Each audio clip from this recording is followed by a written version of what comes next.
हे पार्थ, तुम कर्म कर सकते हो, कर्म करने का संकल्प कर सकते हो, परंतु इसका फल पाना तुम्हारे हाथों में नहीं है।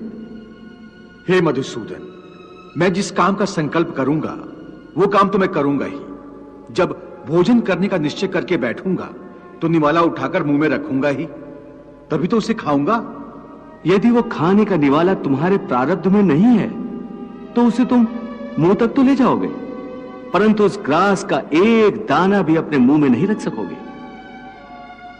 हे अर्जुन, केवल कर्म का संकल्प ही प्राणी के अधिकार में है, उसका फल प्राणी के अधिकार में नहीं है।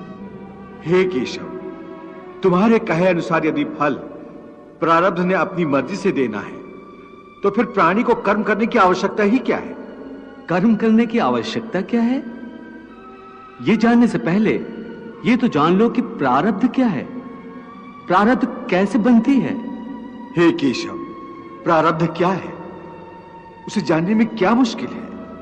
यह तो सीधी सी बात है कि जो भगवान की इच्छा है वही मनुष्य का प्रारब्ध होती है। नहीं अर्जुन, नहीं, यह धारणा सत्य नहीं है। क्यों सत्य नहीं है? क्योंकि मैं किसी के प्रारब्ध नहीं बनाता, ना मैं किसी प्राणी के कर्म अथवा कर्म फल के हिसाब में दखल देता हूं, इसलिए प्राणी की प्रारब्ध बनाने में मेरा कोई हाथ नहीं होता। फिर कौन बनाता है प्राणियों का प्रारब्ध? प्राणियों के अपने कर्म। अर्थात ये कि प्राणी जैसे कर्म करेगा उसका वैसा ही फल पाएगा।